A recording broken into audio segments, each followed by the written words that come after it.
Alright, so I gotta talk about PPG. I also have two more parts of my metagame discussion that we're still going to release, even though, the format's being defined. And I still have sneak peek packs to open. I'm literally gonna film this for later tonight when I'm actually awake. So, let's like this video, comment, make sure you're subscribed to the channel, and make sure you hit that like bar, because I need your energy to stay awake to film this. It's the least you guys can do for the Fat Blue Man. Let's dig on into this, shall we?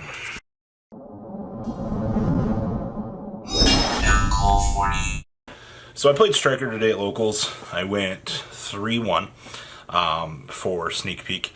The deck is a lot of fun. You're just TC Boo now. You're basically just a stun deck. Now, there are like Diabolsis list and things like that. There's a lot of cool things out there, but we'll talk about that threshold when we actually get there. So, PPG happened, and boy did it happen, actually. So there were, I read that there were 550 players in attendance for this. I don't know if that's confirmed or not, but we got to talk about some of that hot top cut. So, we had 9 Spyral decks in top cut. 16 of the top 16. Excuse me, we had 16. I thought it was supposed to be like top 32 or something. I don't know. But your top cut was 9 Spyral. Now, I read somewhere there was like 3 Extrav variants, and then there was like some other variants that were running around, and I can't confirm the validity of that statement or not, but we'll see deck list when they get released over the next day or so. But the deck's fragile, right? A lot of people were commenting and talking to me in private and just being like, yeah, Spiral's a good deck, but it just, one well-timed DD Crow shuts the deck off. Evidently not. Alright, like, evidently these duelists have found ways to bypass these quote-unquote handicaps that players are seeing with these decks. Also, I don't think Droll and Lockbird has really found its way into the format yet, because Droll is a hell of a card to just raffle stomp this deck with. So, until we start to see Droll kind of come back into the woodwork here, we'll have to wait and see for that. Now, also see that we had 2 Altergeist in top cut. Well, I'll be darned. Oh, wow. A lot of people said that between Spyral and Geist, that Geist would be the best deck out there. Well, evidently, everything on the shitter here is just pretty much proven to us that we're in a really interesting format right now. Now, a lot of people were also predicting Subterror to make top cut here. There's not a single Subterror list in this top cut. Which is interesting, because a lot of people are like, oh yeah, Subterror is better than Geist. Yeah, Subterror is better than Geist. And for a local format, like, if you're nothing but like Geist, then build Subterror, because your Subterror matchup's pretty good against Geist. Like, if not, it's usually a complete and utter blowout. I know that's a weird statement to say, but anyway. So, 2 Geist, alright, cool. So we had our control deck. So we have our explosive and our control deck. Now we get into the one-ofs here.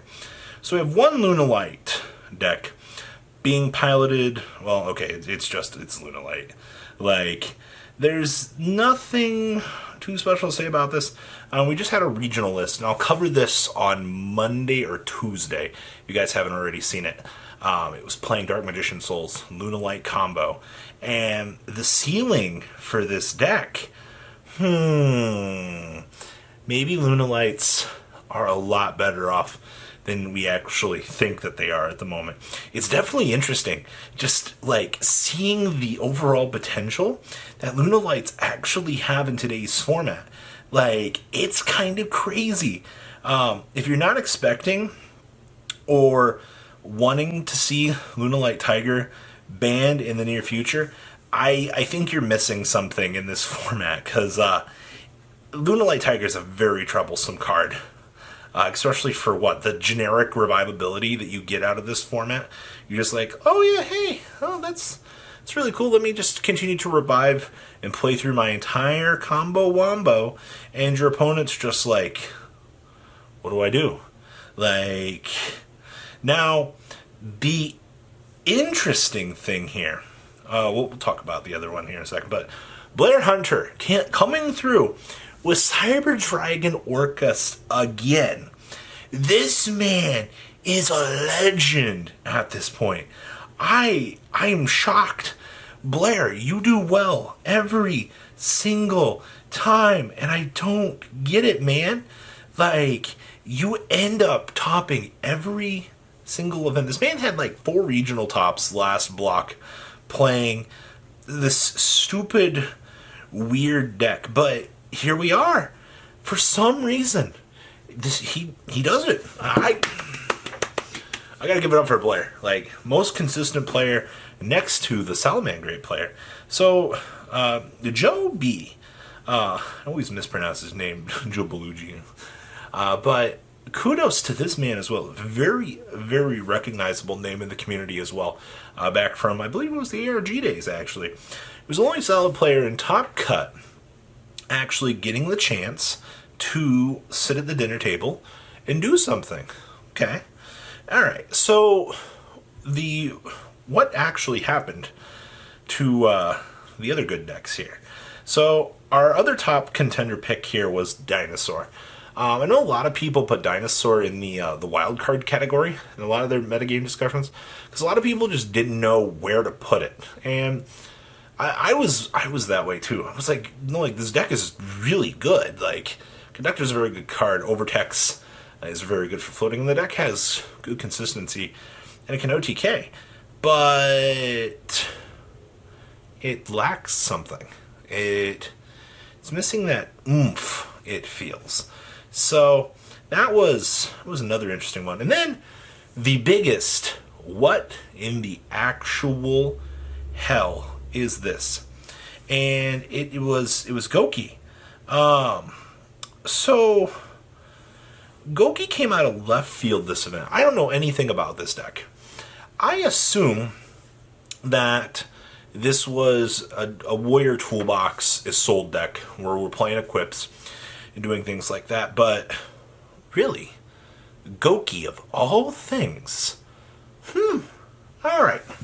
So evidently Tyler Jedlicka ended up getting DQ'd out of the event playing Striker due to a deck list error. I'm a sad boy about that, because evidently he was like, oh yeah, Striker was really good. I was reading his updates and things. I was really rooting for him, so I'm expecting to see his list at some point if he was actually playing it and if it wasn't a massive troll. Number 2. I was told that there was a pretty interestingly large hero representation for this event. And where do they all go? I don't see a single hero list in this top cut at all. Alright, I just wanted to say that stunned me a little bit here. We have to take a step back here and be like, Hero is projected to be one of the best decks this format. Now, when the Master Rule revision comes around, we'll have to wait and see, but I mean, like, if you're playing in this 9-round tournament, and every opponent has Nibiru, you're probably going to lose to Nibiru at some point in the day. Especially if every person is just like, well, we don't know the metagame, so let's side Nibiru. Alright, like, that was pretty much the general consensus I was getting from everybody playing as of late. It's like, well, I don't know what's going on, but I know I'm playing triple Nibiru in my side deck, or, at least some sort of it. So, what are we getting out of this format right now? Well, pre-ignition assault, Spyral's looking really good. Alright, like, whew. Spyral is that's a powerhouse in terms of numbers. The Warrior Toolbox is here. The rank up magic shenanigans is doing things at the regional level. I mean, we predicted that. Orcust and Salad are still alive in really low numbers, actually. The deck is just recurable spam trap card deck now. You interrupt that play, well, you kind of win. But we've made the deck more gimmicky and fair, per se. So that's an interesting little concept. Outside of that, This format's nice and slow, and then Spyrals hit it. So, bring in your DD Crows and wreck this format. So, what's going to win the PPG? Probably Spyral, but I don't know. There's evidently multiple variants running around. So, what do you guys think? Please leave a comment down below. Tell me what you guys think. Well, guys, I'm out. Peace. The ride never truly ends. Thank you, patrons, for helping support the channel. Without you guys, I don't know if I'd still be doing this. And for those of you that like Cardfight Vanguard, FanCool40 is here for all your content needs. And those of you asking if I sell cards, mcoolgames.com for all your trading card game needs. Check the description for more interesting info. Thanks for watching, guys.